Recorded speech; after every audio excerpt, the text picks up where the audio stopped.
Hello, everyone. Thanks for joining today's webinar on reflections from COP28. Before addressing the main topic, I want to start with acknowledging the indigenous people whose ancestral land those of us at Stanford are occupying today. Stanford sits on the ancestral land of the Muwekma Ohlone tribe. This land was and continues to be of great importance to the Ohlone people. Consistent with our values of community and inclusion, we have a responsibility to acknowledge, honor, and make visible the university's relationship to Native peoples. For today's webinar on COP28, held last month in the United Arab Emirates, I'm thrilled to be joined by Jonathan Pershing, Brian Rogers, Anela Arifi, and Jayson Toweh. I'm Chris Field, director of the Stanford Woods Institute for the Environment.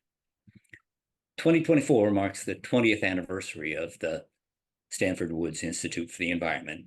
Throughout that time, the Institute has been at the forefront of Stanford's efforts to advance understanding and develop practical, just solutions to our era's pressing environmental problems. Woods scholars team with other researchers, governments, companies, and NGOs to build bridges from research to action to address challenges in climate, health, food, water, oceans, and biodiversity. We're excited to be a founding pillar in the bold new Stanford Doerr School of Sustainability. Today's session is our first for 2024. After today, the next Woods Institute webinar will be part of our recognition of Black History Month. It'll be on advancing diversity in science on February 9th. Please check the Woods website for information on upcoming events related to climate and sustainability. In December, the world's climate community gathered in Dubai for the 28th Conference of the Parties of the UN Framework Convention on Climate Change. Every COP is an important step in the development and fine-tuning of global responses to the climate crisis. COP28 was notable for three things. One, this was the first COP where Stanford supported a delegation of graduate student participants, some of whom you'll hear from in a minute. Two, this was the first COP since the 2015 Paris Agreement, where countries are required to report their progress and plans for tackling emissions. And three, COP28 came at the end of a year that was, by a large margin, the hottest in the instrumental record. For perspective on these and other issues, I'm excited to be joined by four distinguished and about to be distinguished experts. Dr. Jonathan Pershing played a critical role in preparing Stanford's student delegates to the COP, and he's uniquely qualified to do that. Currently, Jonathan is the program director of environment at the William and Flora Hewlett Foundation. In 2021 and 2022, Jonathan supported Special Presidential Envoy for Climate John Kerry in advancing various international commitments, including the Global Methane Pledge and the joint declaration between China and the US on enhancing climate action. In the Obama administration, Jonathan served as Special Envoy for Climate Change at the US Department of State and lead US negotiator to the UN Framework Convention on Climate Change, where he played a key role in successfully negotiating many bilateral climate change deals, as well as the 2015 Paris Climate Agreement. Brian Rogers, Anela Arifi, and Jayson Toweh were part of the Stanford student delegation to COP28. Brian's a PhD student in the Department of Earth System Science. His work focuses on monitoring, reporting, and verification for carbon dioxide removal strategies, especially those based on enhanced rock weathering. Anela is a PhD student and Knight Hennessy Scholar in the Emmett Interdisciplinary Program in Environmental Resources, or EIPER. She studies the sustainability potential of biomass-based fuels, especially for aviation. Jayson is a Living Lab Fellow in the Office of Sustainability and a PhD student in EIPER. He works on focusing the energy transition to deliver both climate and co-benefits for health, environmental, and social impacts of climate change. The format for today's webinars will start with me asking a few questions and kicking off the discussion with all the panelists. At about 20 minutes before the hour, I'll turn the figurative microphone over to you and pose questions to all of you. To get a question into the queue, please use the Q&A button at the bottom of your screen. We'll get to as many questions as we can, and we'll provide written answers on the Woods website to questions that we don't have time to address during the webinar. Okay, let me start with a question for Jonathan. And can you help us understand a little bit about the role of the UNFCCC and the COPs in the broad landscape of climate change responses? Why is there so much attention on this one meeting? So thanks, Chris, and great to be here. And thanks to you and to the entire Stanford team who came to the session. This is the largest negotiation meeting we've ever had. So if you've got to think about putting this into the context of the process, there were the better part of 100,000 people formally registered to participate. The prior meeting that was even close to this size was a few years ago in Glasgow, and that had less than 30,000. So you just get a sense of the scale of this endeavor and how much attention was really being focused on it. And I think that comes from a couple of different things. The first is that this is an annual meeting, right? So there's once a year, all of the countries in the world get together to evaluate progress, to negotiate next steps, to think about what they want to do on the climate change file. And there are different agendas. Each year has got a slightly different list of things that people want to prioritize. But as Dr. Fields said, this was a meeting in which people were for the first time assessing how we were doing, something called the global stocktake, assessing performance, adequacy, evaluation of funding, what kind of resources were being put to adaptation as well as to reducing emissions. So this is really a comprehensive assessment of the state of progress. We really haven't done those in quite the same way. This is really the first of the stock takes that was mandated by Paris. Certainly in prior years, you do that kind of general evaluation. That's certainly the backdrop of all of these annual meetings, but this had this formal purpose. I would note that there are many, many climate meetings that happen during the course of a year. There are meetings, for example, among the G20 countries, the big economies of the world. There are meetings among the developed countries and developing countries. We have sessions at the UN in New York. We have sessions that speak to individual subtasks, like on conservation through the United Nations Environment Program, or we have programs that deal with development agendas through the UN Development Program. But this consolidates them. This puts them into one place where governments, private sector actors, advocates, academics, think tanks, all come together for a single venue to engage on activities. This meeting was also significant in a perhaps a unique way. This was the first meeting at which there's such a large share of private sector actors. And if you think about the exercise that we are engaged in, it is partly to set a commitment, a goal, a next step for the climate agenda. But we anticipate that the primary actors on this goal will be private companies and individuals. And they are, in some sense, represented by their governments. But in another sense, they have a very direct interest in being involved and hearing things, and increasingly working with each other to address projects, to think about finance, to think about the actors that have to be engaged on the ground to execute. This was a meeting where unusually there were more agreements between private actors than there were between governments. Governments established their goals in Paris in 2015. They're now executing on those, and they've updated them a bit in Glasgow. But the private sector is now in this meeting at scale with enormous numbers of participants and new commitments in its own right to advance the agenda. So really interesting ways to think about an annual session, an evolution of the annual session, and this meeting in particular. Yeah, thank you so much for laying out the landscape. We'll be filling in details of only a few parts of a truly vast undertaking. And Brian, let me get your sense of as a first-time COP attendee, what it felt like to be part of a meeting with 100,000 participants, and whether you came away with a greater sense of optimism or a greater sense of pessimism about where we are in tackling the climate crisis.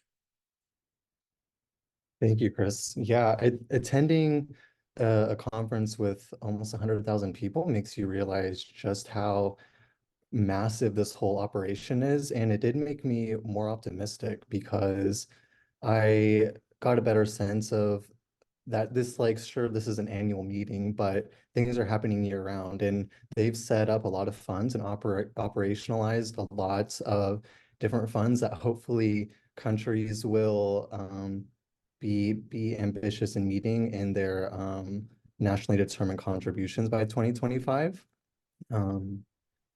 So I am optimistic given everything that was set up.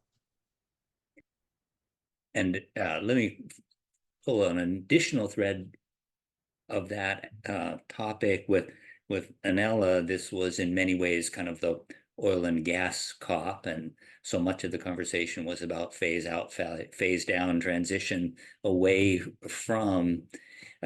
I wonder, Anela, if you can share some of your thoughts about the way that the future of the oil and gas industry and fossil fuel emissions broadly evolved, and how you think about that as contributing to or eroding progress on climate change. You're completely right, Chris, when you say that COP28 was truly in some ways the oil and gas COP. I mean, we had a record number of fossil fuel lobbyists attending, as well as a number of heads of several multinational oil companies. In addition to that, one specific point that worried me at COP was this big emphasis on these transitional low carbon fuels. As you mentioned, Chris, my work focuses on biomass-based fuels, sustainable aviation fuels. And for the first time ever in my still short academic career, I have heard a big endorsement for the so-called low carbon aviation fuels. And I was just left wondering whether these low carbon aviation fuels, which are basically fossil fuel based fuels, are really helping the transition or are hindering the progress of sustainable aviation fuels that we already have in development. But, not to be pessimistic, I actually went back from Dubai to Stanford very optimistically, because this is what we achieved at COP28. What COP28 achieved is a big step forward, because after 30 years, after 28 COPs, we have come together to really recognize that we need to transition away from fossil fuels. So I would say that my overall reaction to the pledges and deals coming out of COP28 is one of cautious optimism, tempered with the recognition and challenges and potential limitations. Because this issue of fossil fuels was so important for COP28, I wonder if other panelists want to comment on the implications of there being a mention of decreasing emissions from fossil fuels in some way in the concluding papers from the COP. Other comments on whether we really move the needle on oil and gas commitments to a sustainable future? So I'll happy to jump in if others start there. I think there's two things here, and Anela's raised at least one of them. This is unique. Oddly enough, you'd think that in a conversation about climate, where energy is the driver for 70% of global emissions, we would have had a discussion explicitly before about fossil fuel. And while we've had many discussions, this is the first time the negotiators have ever put that language into a decision. That's kind of extraordinary, A, that it took so long, and B, that this was in fact the recognition that it was going to have to be picked up. But, and I think this is where Anela was also going, there's this ambiguity. So it says transition. Over what period do you transition? Is that the next 10 years, the next 50 years? And what does it mean to transition? Does it mean that you can capture the emissions at the other end? Does it mean that you have to get out of the fuel entirely? What does it mean by country? Who gets that last drop of oil? Is it the least cost producer or the least environmental impact producer? These are things that are ambiguous at best, and frankly, on which the text is silent. But I do think there's another set of pieces that were really pretty interesting that it's probably worth picking up. We actually had a series of fossil fuel pledges as well. We had a Powering Past Coal Alliance. That's a structure of countries. At the moment, 167 countries agreed to commit to building no more coal and to phasing out coal power. We had a Beyond Oil and Gas Alliance. That's a dozen countries proposing to get entirely out near term. We had a Clean Energy Transition Partnership, ending finance and subsidies for fossil fuels. And we had an Oil and Gas Decarbonization Charter, which is fossil fuel companies representing about 40% of global production, committing and co-launching a program aligning around net zero by 2050. So again, we have the language, but underneath it, we have these other kinds of instruments that are probably worth tapping. And we'll swing back to some of these issues. The fact that the COP was in the UAE and was led by an oil minister, in some ways created opportunities for the oil and gas business to move. but in some way it allowed them to make big claims around small commitments. Jayson, another big theme of this COP was the connections between climate change and health. And that's a recognition that's been emerging slowly and is now really coming into center stage. Did you feel like the impact of the recognition of the links between climate change and health really got the visibility and the profile that it should have gotten? And what did you see as the main areas where there was movement on that topic? Yes, no, thanks for posing that, Chris. I would say, yeah, that it was great to really see the focus of this. The topic of climate health is really something that's been growing in the environmental, public health, medical fields, but there hasn't been a lot of widespread use. Even in my research here at Stanford, as I look at climate impacts on energy systems and what's related health impacts, there's still, as a lot of times as I engage with folks and different scholars around the country, there still is a lot of interest, but hasn't been as much action to this. So I really appreciate the work that's being done, and especially with having the Health Day. So during the Health Day, there was a declaration of climate and health where over 120 countries came together to basically agree to take action that's going to make our health systems climate resilient, also make them help decarbonize them, because the healthcare systems are some of the most energy intensive. I want to say in the US is around 8% of the energy is used in health systems. So really working on that transition. And then really helping this whole across, whether it's providing access to more folks that need additional health access, reducing different health challenges and risks from folks that are experiencing climate change. So I thought it was actually a really good thing. And through the different collaborations, there was, even outside of COP, some of the stuff that I really participated in was now an alliance on global climate and health, which brought a lot of academics. It brought delegates together, brought business folks to really start discussing these climate and health to build transformative solutions.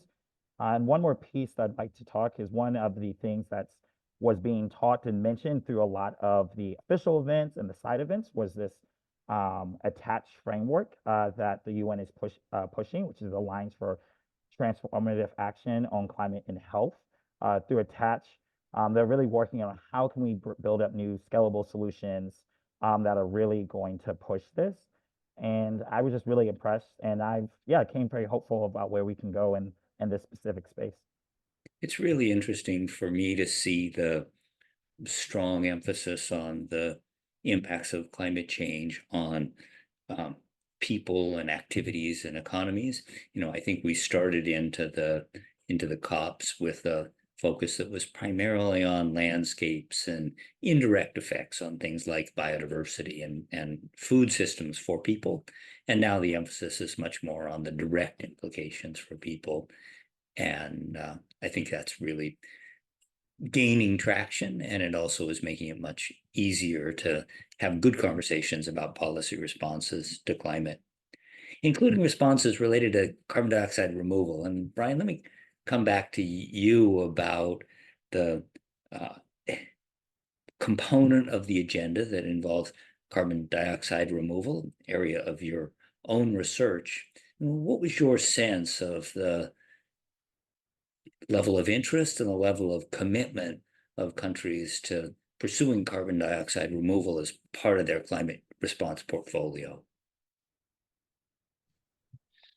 Yeah, I think that carbon dioxide removal, maybe it's a smaller component relative to all of the decarbonization that needs to occur, but it's a way to get people like excited about like making action on climate change, because there are more obvious financial incentives to do so. And so you do see a lot of countries that are excited about this because the financial incentives to these carbon credits or whatever framework they're using is a little more straightforward to apply.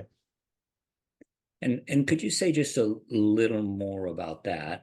I think everybody's heard about the voluntary carbon market and about the compliance carbon markets in the European Union and in California. Do you see carbon dioxide removal as being a way to democratize the finances of climate responses?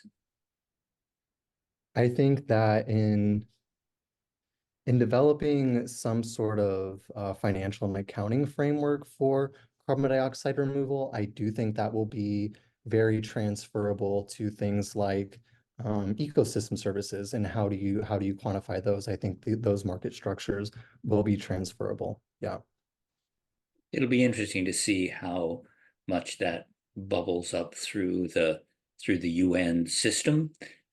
It's operating at this point with a bunch of things that are kind of almost legacy structures from the Kyoto Protocol, and we're really just, I think, at the early stages of figuring how to integrate carbon dioxide removal into the post-Paris world. Jonathan, you spoke earlier about the importance of the global stocktake in terms of documenting progress and setting the next generation of goals. Most of what I saw was disappointment at the progress that's been made and frustration at the limited ambition of the next round of commitments. Is there something that needs to happen to really supercharge the whole agenda, or am I being overly pessimistic about the elements that were brought forward in the global stocktake? Thanks, Chris. I want to come back briefly just on Brian's comment, because I think that one of the things that's useful to think about for carbon dioxide removal is the level of antipathy to doing so. And I'm actually quite worried about it, because I think I align myself with Brian in terms of seeing this as a critical technology, not least as we look at the emissions reductions that are going to be required. And yet the collective global community is very, at best, ambivalent, and at worst, pretty negative on the technology. And I think it comes back to a couple of things. The first is that people are quite comfortable with, broadly at least, the idea of planting more trees as a removal technology, but much, much less comfortable with other technological opportunities like direct air capture or even end-of-pipe capture from industrial activities. There's a deep sense of skepticism about underground storage. There's a sense of skepticism about cost. There's, I think, a real divide in the community about solutions. And I think we're going to have to grapple with this, because I think, Chris, it speaks directly to the last question you've asked, which is, how do we think about what countries have done and where they're going? If we believe that 1.5 degrees is a critical threshold, and there's all sorts of data that I think supports the fact that around 1.5, really you start seeing much more radical change in terms of environmental outcomes. We're already seeing it at 1.1, 1.2. We're going to see it in much, much greater extent at 1.3 to 1.5. And by the time you get to 2, you're looking at pretty substantial damages. But every single model that I've seen assumes you have carbon dioxide removal in that space if you want to get down there. In fact, you have direct air capture in that space. And yet the community as a whole does not seem prepared to adopt that kind of a plan. The more optimistic view is, I think, some work that was done by a group called the Carbon Tracker. It's pretty interesting. They looked at, to begin with, where are we with the existing set of policies and measures, and where were we? And Chris, you and I worked on the IPCC over the last number of years. It was developing a program. If you look back at the first IPCC assessment, we were on track to well over 4, if not 5 or 6 degrees. If you look now at the best assessment with current policies, we're between 2.5 and 3. So you can make a strong case that the existing policies have cut that trajectory about in half. If you add to that the 2030 targets, you're below 2.5 degrees. In other words, if countries do what they said they would do, below 2.5 degrees. If you add to that the pledges, the things that countries have said they would try to do, getting to 0 by 2050 or 2060, you're down about 2.1 degrees. And if you're optimistic about the technologies, you might be below 2, not at 1.5, but maybe at about 1.8. So in some ways, the policies that have come out of the convention and the agreements that countries have reached coming out of the convention, they have fundamentally altered the trajectory. It's not enough to avoid damages. The 1.5 number didn't change just because we've gotten down below that. And we don't yet have execution on the things that people, countries, organizations have promised. But we've at least changed the pathway that we were on. I think more is needed, and that becomes the question. And now, while we're on this topic of carbon removal and alternative fuels, when you look at the prospects for doing carbon removal from biomass, do you feel like the really promising technologies that you're seeing are being discussed and embraced and incorporated in the kind of policy space that will let Jonathan's ambition move forward? Yeah, absolutely. I agree with Jonathan. If we want to reach these temperature goals, especially if we think in the context of 1.5 degrees Celsius, we very obviously need negative emissions. And kind of one of the biggest recommended technologies for negative emissions, at least in the IPCC reports, is bioenergy with carbon capture and storage. As we know, we do not see a lot of large scale or any large scale projects right now on this issue, but it is definitely necessary for us to reach our temperature goals if we stay committed to them. I would say that in the field of bioenergy, biofuels, using waste biomass to decarbonize the energy sector, I do see a lot of potential legislation. I work in the context of California right now, which is a climate leader really in the world, but legislation still moves slowly.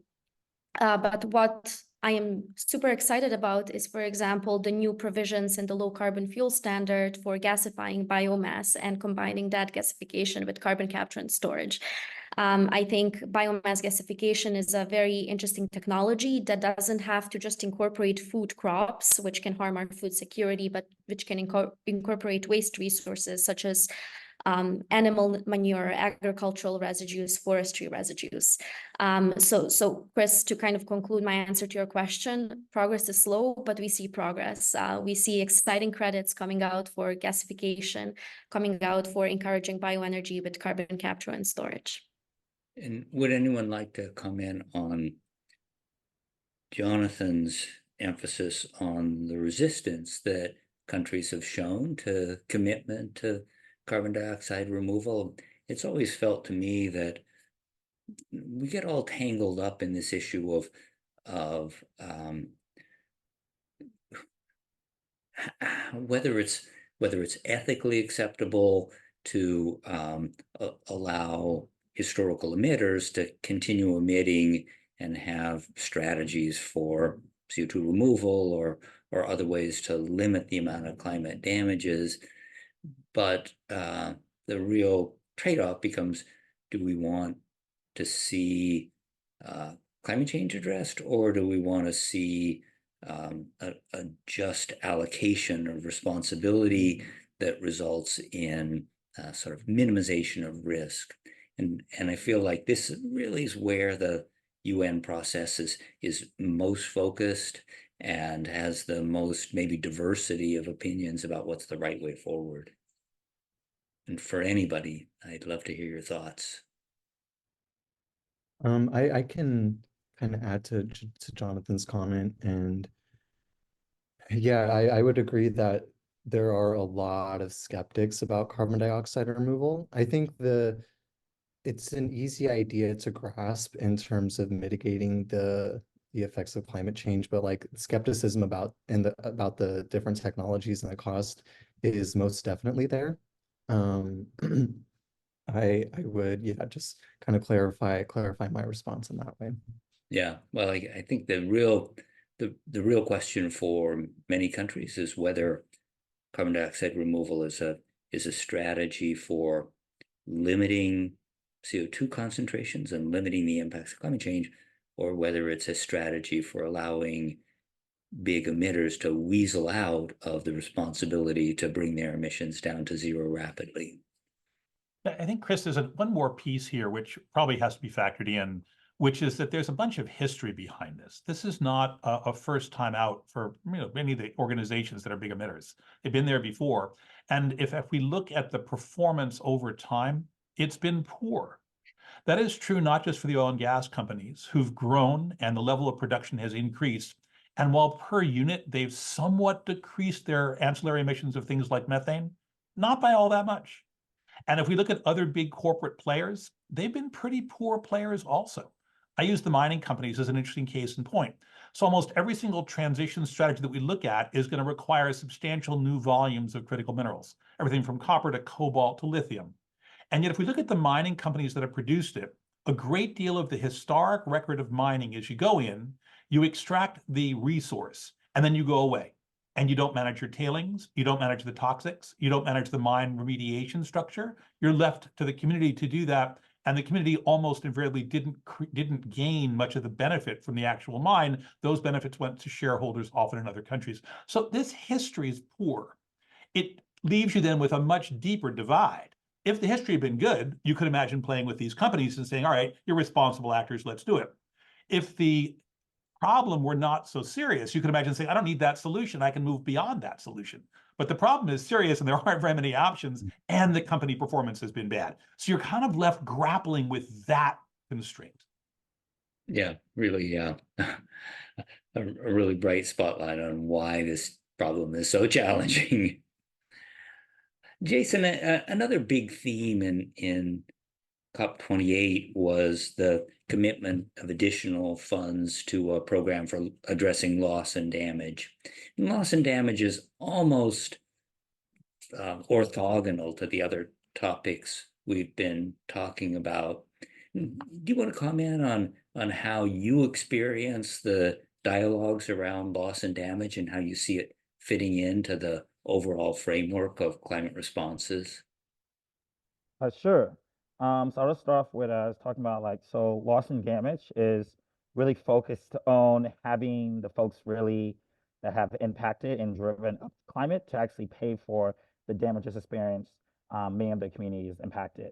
So at a global conversation, that's really, you have these big industrialized nations and really putting money and committing to many of the smaller nations, the early nations, island states. So at the start of COP, there was a lot of you would see a lot of press releases out of this country donated 50 million, this country donated 100 million to loss and damage. And what I will say, it's a great discussion and actually getting things started. Now, is that the amount of money we're going to need? No. You're going to need billions and billions of dollars on this, but really just having this being started is a key thing. One of the stuff of how we're going to move forward is really how will this money be managed and divvied out and allocated. Some groups like the World Bank will have involvement in these types of processes of really pulling up these pooled resources. But I think it's great to see the conversation start. And I think there's only one way is up. But I think what we'll really need is having folks really push big countries like the US, which I think, I was just looking at this earlier, as so far in terms of loss and damage fund is maybe $17.5 million allocated. So, and we're the richest nation. So, and that's tied to congressional approval additionally. So let's really get going with this, and hopefully a lot of these governments really will see a big push of increasing their commitments. Jonathan, I know you've been at the point of the spear on many of these conversations about loss and damage in the U.S. and involvement in them. Do you see this something that's likely to expand in the UN portfolio? So I'm kind of with Jayson here on a couple of different fronts. The first one is that it is a shift, right? We are seeing formal commitments and real money at the table, even if the US is not a particularly significant player. There's a better part of $1 billion on the table for this agenda, which there never was before. So that's a departure from where we had been. I think the underlying debate, though, is still live. It's a debate about liability. And the liability debate comes and brings with it all of these ancillary consequences. Supposing what you say is that the damages are really the responsibility of those with emissions. What does that mean for countries that have been emitting for the last, let's call it post-industrial revolution? What liability do they have? And if you start looking at the actual costs for remediation, how do you compensate someone for the loss of an entire community? What do I do if I'm a small island state extant on an island which is about to be drowned and I have no way really to compensate them? They could be infinite. So you're left with this real constraint, and that's what the negotiators are kind of dealing with. But they actually agreed to do something. I think two things are interesting. The first one is how relatively modest this number is. It's $100 million, not quite a billion, right? So we're looking at just a small number. In the scale of what's required, it's tiny. But the second thing is that we did not have a parallel conversation about adaptation, for which they've been in a negotiation for 25 years. There's no additional fund that's been proposed. The resources that are going as a share of total contributions to adaptation are quite modest. The countries could be working a lot more on near-term consequences, and that's been given short shrift. So I'm kind of with Jayson, it's going to keep going. We're going to have this discussion. It didn't go away. There's going to be constant pressure. It's going to also start playing into what about other, significant emitters that aren't making contributions? What do I do with the fact that the UAE made a contribution to the fund outside of the convention? They didn't want to be part of the convention because that creates an obligation, and yet they've got one of the highest per capita incomes in the world and disposable capital. Where's China on this discussion? Where's Singapore on this discussion? Where are the countries that haven't made commitments to the funding, like Mexico or Korea, which have resources but weren't part of an agreement in 1992? This is a really significant historical artifact that creates issues that Jayson's outlining. Super complicated, and the juxtaposition about what are efficient pathways to solutions and what are pathways that either acknowledge or directly address liability, I think are going to be with us for a long time in the future. Let me ask one other quick set of questions before we turn to the audience. And this COP and increasingly through the last several really prominently featured youth voices and youth perspectives. Anela, I wonder if you can comment on what you saw from the youth community and what your sense is of how voices of youth did or didn't make a difference in COP28. Yeah, thank you, Chris. So I'm on the advisory council of our new pioneering Stanford Woods School of Sustainability. And the fact that we had a whole day at COP28 really focusing on youth and youth activities, youth actions, youth activism was really important for me and our school, I think. Day 8 gave the platform to youth. Day 8 was all focusing on what youth has to offer and what youth wants. I think some of the biggest benefits for me at COP28 was that I was really able to establish some partnerships with youth organizations, universities, high schools, even middle schools who were interested in partnering with Stanford's Woods School of Sustainability in different ways to think about how we can put educational institutions together to really work towards the same goal. I think one of the biggest outcomes when I look at youth participation at COP28 was the newly developed International Youth Climate Delegate Program. The very main goal of this program is really to expand youth participation from underrepresented groups in climate change policy making, with an emphasis on youth from least developed countries, small and developing states, and other marginalized communities. I think when we look at youth participation until now, it has been a collection and a big group of brilliant minds, but it has often been a group of us young people who are privileged enough to be able to travel and to participate in any of the COPs. I think that this new International Youth Climate Delegate Program will really allow more youth for their voices to be heard and for them to actually participate in these really important climate negotiations. And let me ask that same question to Jonathan, who has had the opportunity to watch the evolution of the COPs throughout their entire history. Do you feel like young people are making a difference? I think they're making a huge difference. I think it comes in two places, though, and the smaller of the two is actually at the negotiations.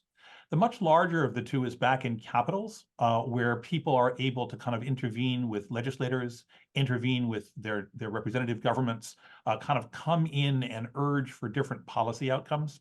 In many ways, by the time you get to a COP, there are really two things happening.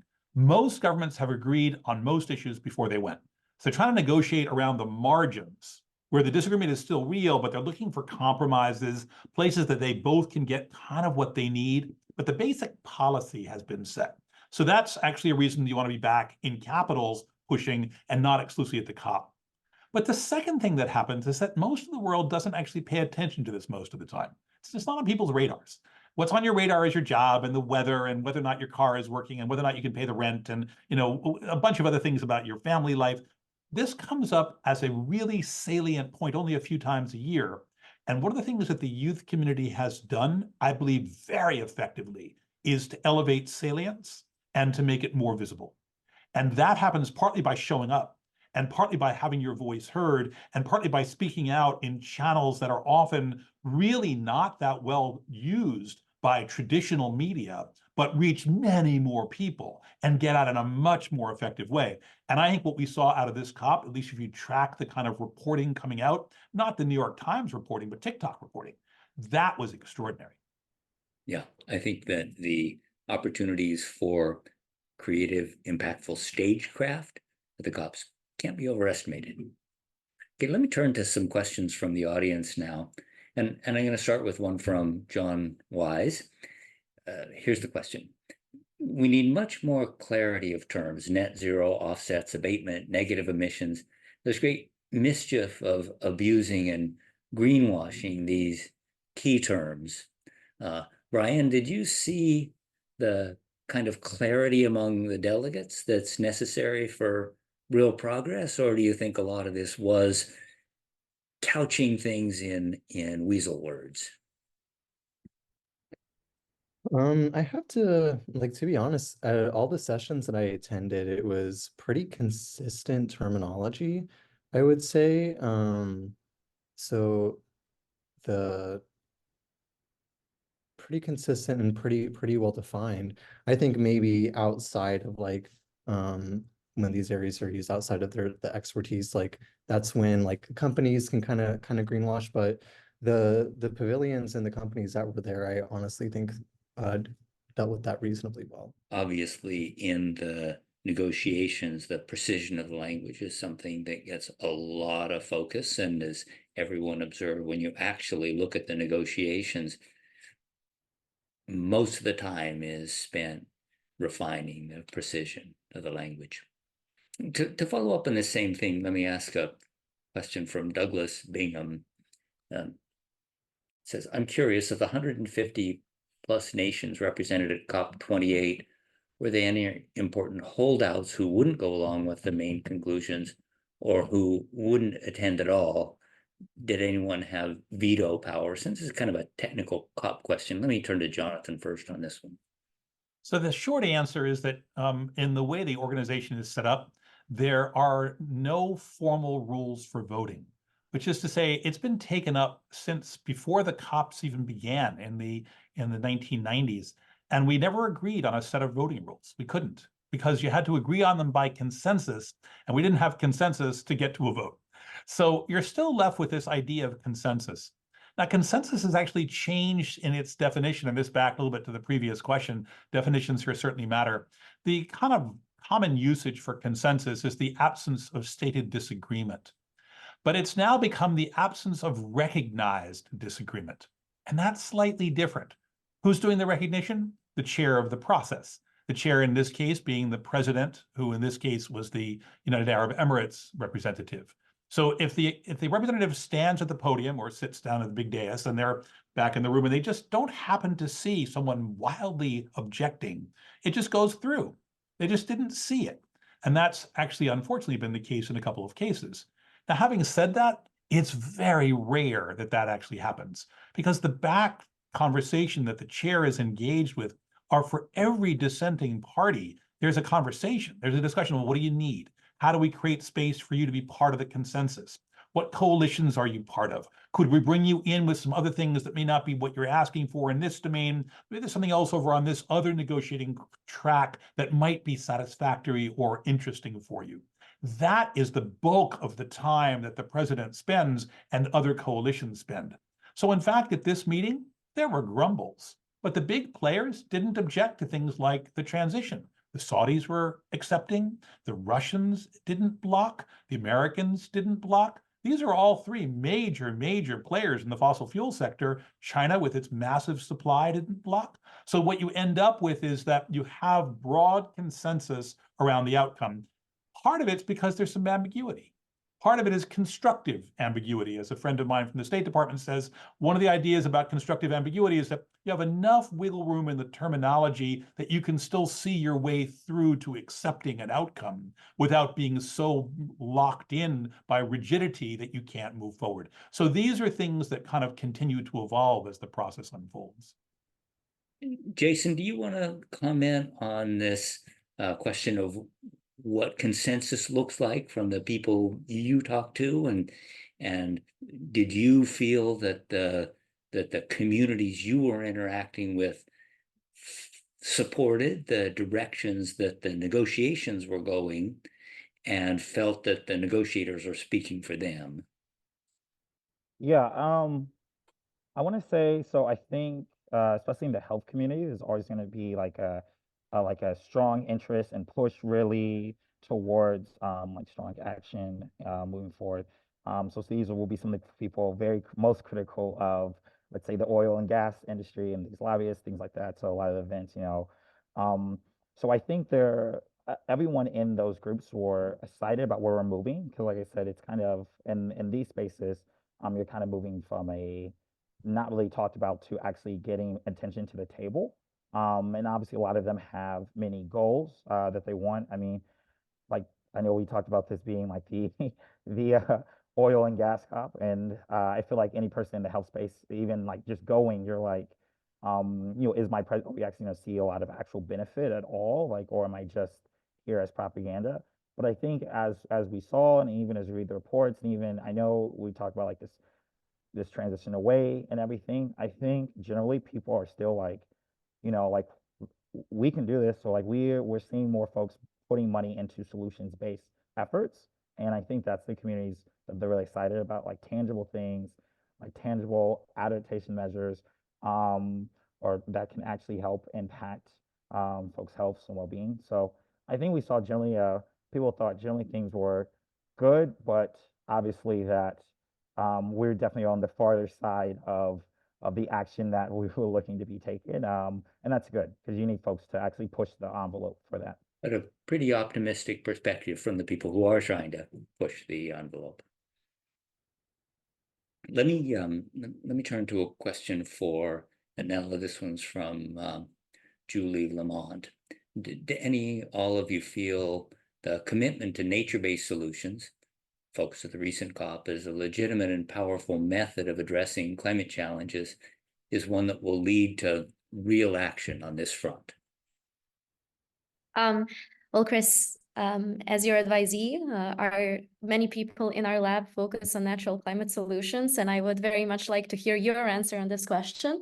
But yes, absolutely. I think that natural climate solutions are an integral part to coming to the goals and achieving the commitments that we have.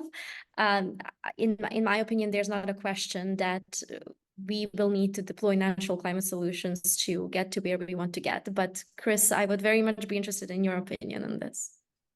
Well, I have always felt that we need every arrow we've got in the quiver in order to deliver on the challenge of reducing emissions to zero and really saving the world from the worst impacts of climate change. Natural climate solutions can't do everything, but they can be contributors, especially if we can figure out a way to make the markets work at a level of integrity where the climate really sees the benefits of the investments that are being made. I have time for about one or two more questions before we switch to brief concluding statements.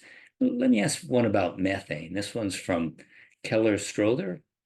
I'm also interested in the area of methane mitigation alongside carbon capture, as it seems that all models also have assumptions about methane reductions backed into the positive results.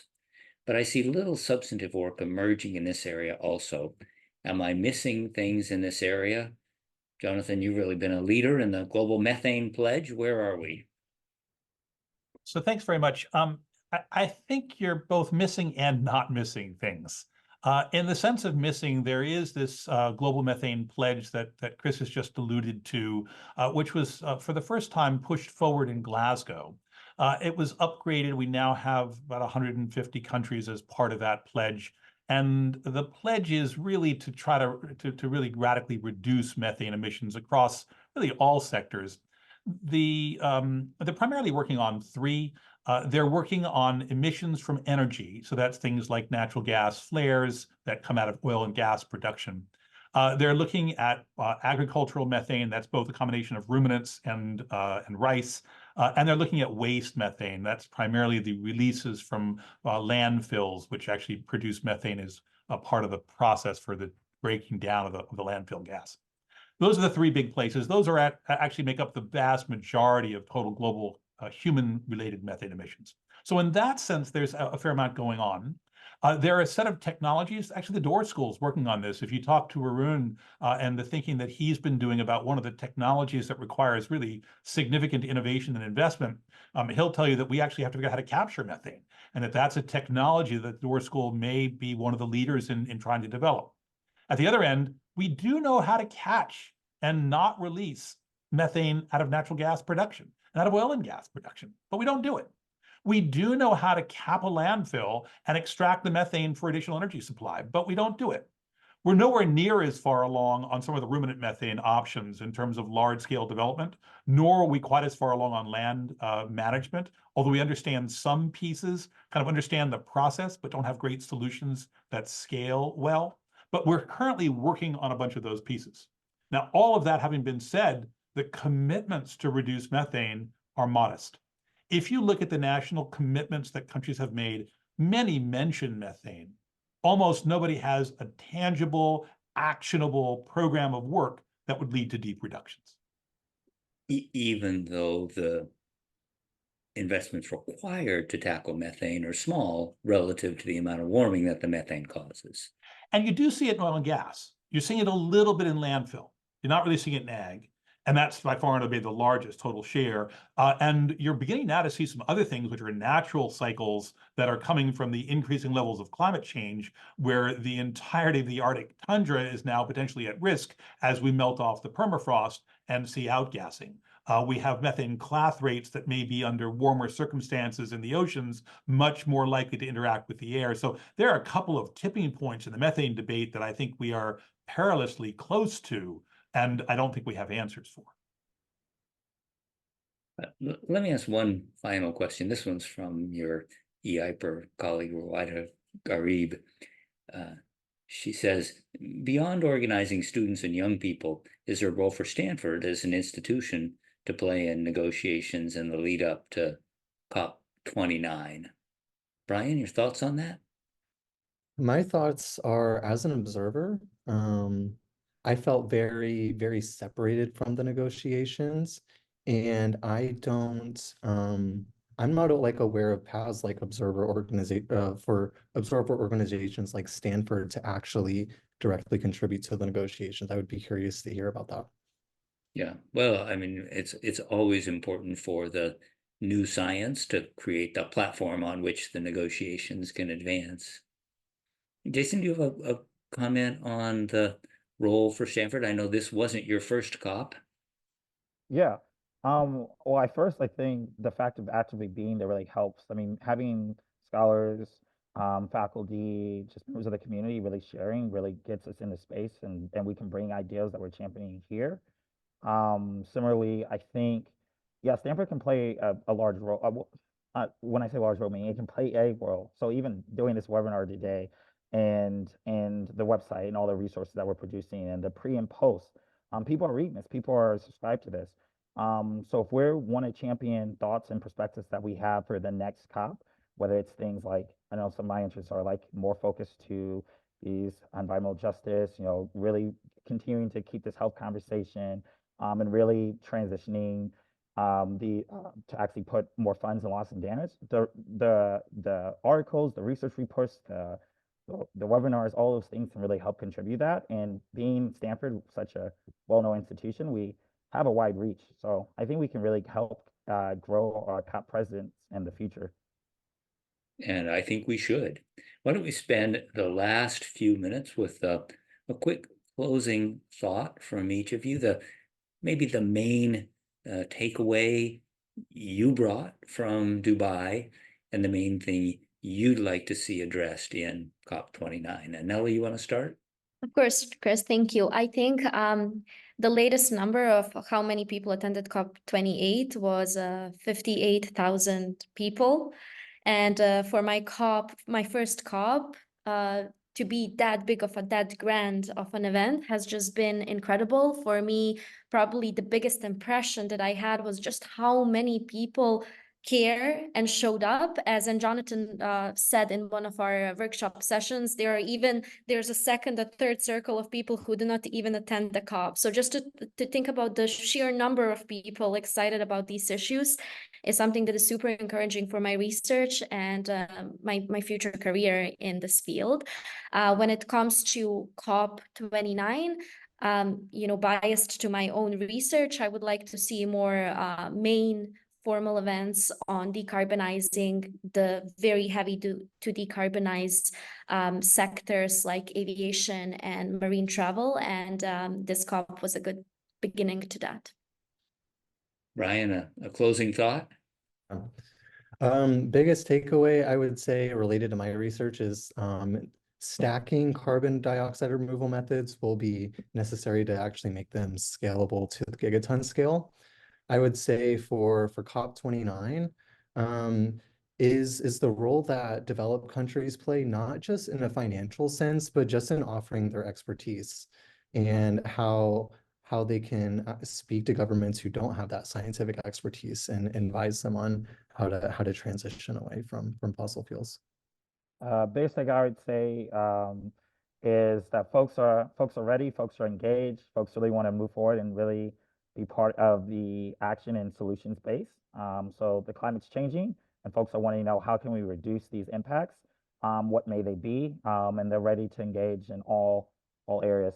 What I'm most excited and hope continues and grows in COP29 is this continue bringing in youth to really actually be part of the discussion, both formally and in the side events and informally and all out. And then again, really centering how can we really transition to a more equitable future with the actual efforts that we champion. Thank you, all. And Jonathan, you want to close us out with your takeaway from COP28? So thanks, and thanks for hosting this. I have to say two things. The first one is that this may have been a unique COP. People wanted to go to Dubai. They treat it as a destination. It, as a country, has a lot of access to capital. It can make significant investments. Business wants to go there. That will not be the case in Baku, and it will not be the case going forward beyond that in Belém. So we'll go next year to Azerbaijan and the year after that to Brazil. But in both cases, these are not infrastructure-capable organizational communities. The idea of being able to get 100,000 people to show up in Belém is not realistic. It's not going to happen. And yet Brazil's pretty excited. Having said that, I think, therefore, the other takeaway that I'd reach is that we don't need that. We have to think about other models to reach people, other ways to connect. And I think all of the people speaking on the panel provided ideas around how you might do that. It could be back in Washington, or pick your capital that you'd like to work in. It could be through the exchange of information among academic scholars. It could be through structured agreements for venture capital and investment. It can be through structured outcomes between subgroups of countries at a regional level. All of those are major, major mechanisms, and it'll probably take every single one of those to scale the outcome. So kind of to Brian's point, the question of how you grow this, we have a set of solutions which we know how to implement, but they're all small. And they've got to grow, and they've got to grow really, really fast. And so a model where there's a one-time-a-year meeting is probably insufficient for that. How do you take the learnings from this meeting and extend them and apply them and implement them at scale? And I think that's a wonderful place to close, with focus on the importance of the COPs in the global landscape of delivering climate solutions, but a recognition that the COPs are one of many, many pieces. We need to be working to strengthen the COPs, but we also need to be working to build the other pieces of the solution delivery. Thank you so much, Jonathan, Jayson, Ryan, and a fabulous conversation. I want to close by thanking the Stanford Doerr School of Sustainability for funding 7 student delegates to COP28. Thanks to all of the people in the audience for joining and for a wonderful set of questions. And thank you to the superb Woods Institute staff. especially Molly Field, Celia Daniels, Jen Chu, Alex Smith, and Christine Black. So long, everyone.